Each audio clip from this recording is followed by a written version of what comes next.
Uylanganimga 25 yil bo'ldi. Mahr bermaganman. Endi qanday bersam bo'ladi?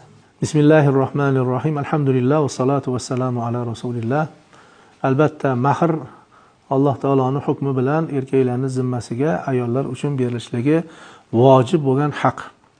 Buni har bir uylangan kishining zimmasida bor. Alloh taolo Qur'onda buni qat'iy bayon qilib qo'ygan.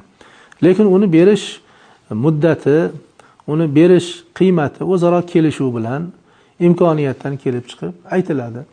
Ya'ni o'sha qancha mahr berilishligi o'zaro kelishiladi va uni kelib berish muddati ham naqd bir paytda bo'lishi mumkin yoki nasiyaga sekin-sekin hayot davomida berilish kerak bo'ladi. Agar hattoki hayotlik davomida berolmay ketgan bo'lsa, uni qoldirgan mol-mulkidan, vafotidan keyin merosidan olib berilishi kerak bo'ladi ayolga. Bu shu darajada kechilmaydigan haq bo'ladi. Endi bu kishi 25 yil hayot kechirdilar. Balki o'sha paytda mahrni tushunmagandirlar. Mahr ham hali tayin qilingan yoki qilinmagani ham mana savoldan mavhum bo'lib turibdi.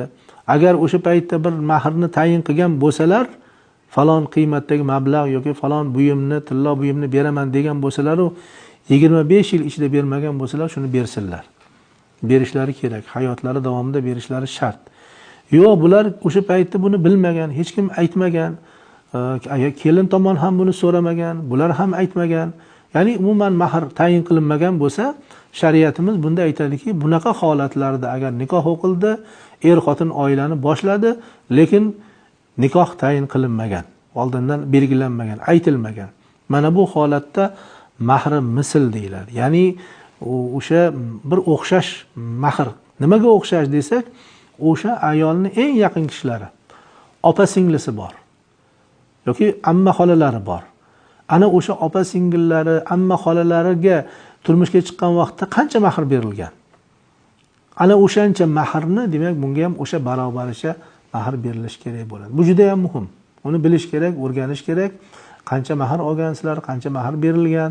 Ana shuni, demak, o'sha miqdorichagi mahrni berishlik bu kishining zimmasiga vojib bo'ladi. Vallohu a'lam bis-savob.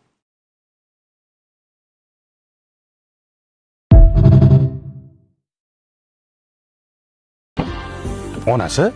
Nima orqaga o'tiryapsan? Nima qilay? Har doim sen meni oldimda o'tirgan. Tushundingmi? Sog'inganni orqaga qarashga qiynalaman. Ham qo'lingni ushlab ketaman, onasi. Orqamda o'tirmang qisqacha. Oldida o'tirgan, meni oldimda bo'lgan har doim. Shunaqa bo'ldi, qo'lingni ber, onasi. Siz nima qilasiz? Ko'chada hamma qarab turibdi. Ushlashingizni qarang. Nima bo'ldi, qo'lingni ushlasam? Nima, men o'ynashim bilan ketyapmanmi? O'zim halol bilan ketyapman. Mashq qo'ling, meni qo'limga har doim zanjir bo'lsin. Tushundingmi, onasi? Onasi?